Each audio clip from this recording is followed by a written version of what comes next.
Kita masuk renungan hari kelima, Strength in Weakness. Saudara yang dikasihi Tuhan, tidak semua hari kita kuat.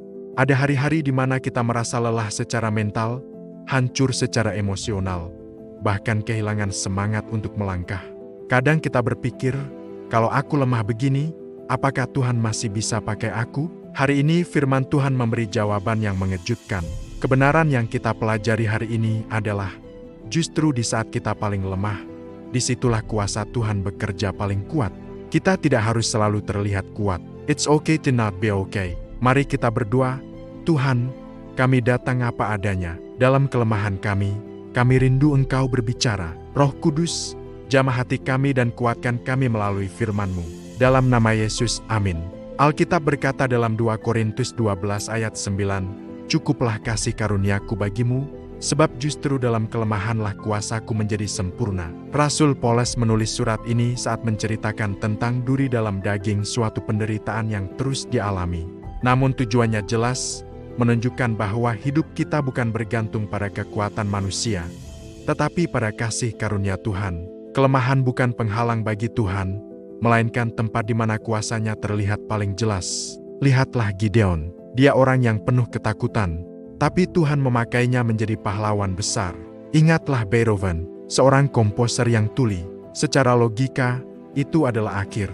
Tapi dalam keterbatasannya, dia menciptakan karya luar biasa. Saudara, mungkin hari ini kita merasa gagal atau tidak cukup baik.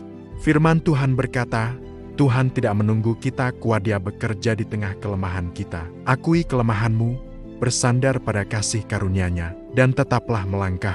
Ingatlah ilustrasi bejana tanah liat yang retak. Dari luar terlihat rusak, tapi justru dari retakan itu, cahaya bisa keluar. Kelemahan kita adalah celah bagi kemuliaan Tuhan untuk bersinar. Sebagai penutup, Tuhan tidak mencari orang yang sempurna, tapi orang yang mau bersandar kepadanya. Kelemahanmu bukan penghalang, itu adalah tempat terbaik bagi kuasa-Nya dinyatakan. Mari berdoa, Tuhan, kami datang dengan segala kelemahan kami. Kami bersyukur karena Engkau tidak menolak kami, tetapi justru bekerja melalui kami. Ajarkan kami untuk bersandar sepenuhnya kepadamu. Dalam nama Yesus, amin. Bapa kami yang di sorga, dikuduskanlah nama-Mu, datanglah kerajaan-Mu, jadilah kehendak-Mu di bumi seperti di sorga. Berikanlah kami pada hari ini makanan kami yang secukupnya, dan ampunilah kami akan kesalahan kami, seperti kami juga mengampuni orang yang bersalah kepada kami. Dan janganlah membawa kami ke dalam pencobaan, tetapi lepaskanlah kami dari yang jahat. Karena Engkaulah yang mempunyai kerajaan dan kuasa dan kemuliaan, sampai selama-lamanya. Amin. Kiranya Tuhan memberkati engkau dan melindungi engkau.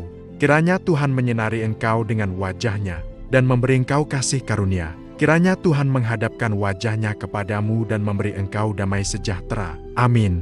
Jika renungan ini memberkati, jangan lupa untuk like, komen, share, dan subscribe, supaya semakin banyak orang dikuatkan oleh firman Tuhan.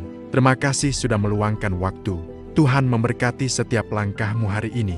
Tetap kuat karena Tuhan bekerja dalam kelemahanmu. Tuhan memberkati.